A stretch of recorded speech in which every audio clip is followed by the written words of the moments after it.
Thank you. Jet, what's your take? Well, my take comes from my personal experience. So I'm a 22-year-old detransitioner, and I'm lesbian. And when I was 14, I found trans on the internet, and I ended up at the Amsterdam clinic. Like, I'm Dutch. I ended up at the Amsterdam clinic when I was 15, and I didn't know my sexuality at that time. I thought I was bisexual. And then I was diagnosed, and I was put on blockers, which stopped my sexual development. And then I was put on testosterone, which made me attracted to men. And then for 5 years, I was just confused about my sexuality because it wasn't a proper sexuality. It was only sexual, and I wasn't like getting crushes on men. It wasn't a nice thing. It was very uncomfortable.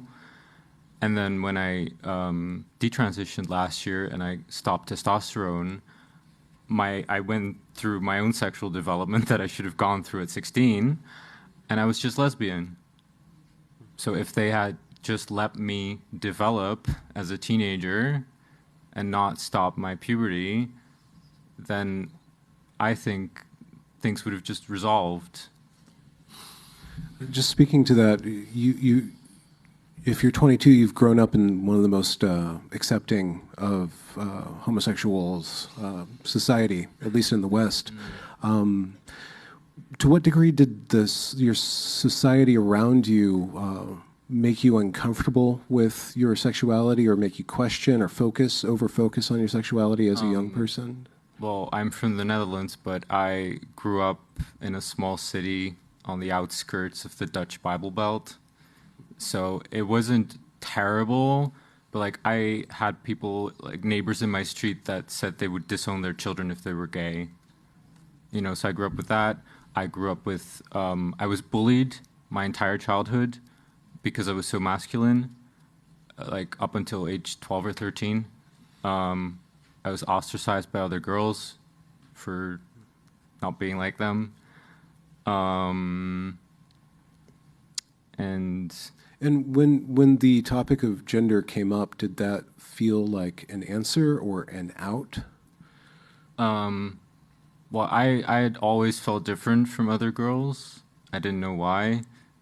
And then when I was 14, so this was early 2015, I found transgender men on YouTube. And it was all transgender men who used to be lesbians. I know that now, but I didn't realize it then. And it really resonated with me because they had the same experience of always having been masculine and being different and not feeling like a girl, and not liking girly things. And what was the trigger for you to question or to go on the path of detransition? Oh, fuck. Sorry. What happened there? Well, I really got locked into it because at the Amsterdam clinic, they have a diagnostic trajectory, and it's 6 months, and they diagnose you, so you have a formal diagnosis. And as a child, you really trust the clinicians. So, like, for years, I was like, you know, this is the right path because I have a diagnosis. But after about 3 years on testosterone, and I had a mastectomy by then, like, after 3 years, I was kind of like, you know, I'm not any happier. I lost hope that transition would make me happier. I was like, you know, this is it. It's not going to get any better.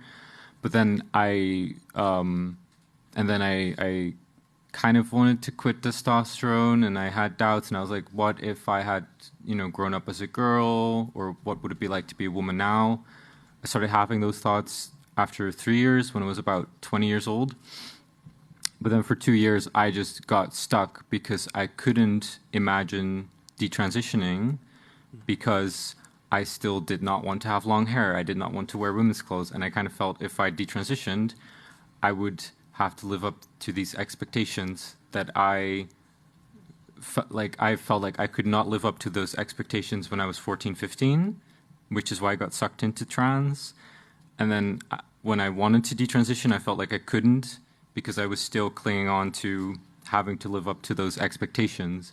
And it was only after like 2 years of thinking, and just getting older that I realized that I don't have to live up to any expectations in order to be a woman.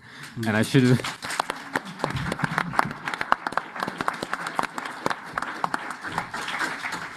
And someone should have told me that when I was 14. Yes. Thank you.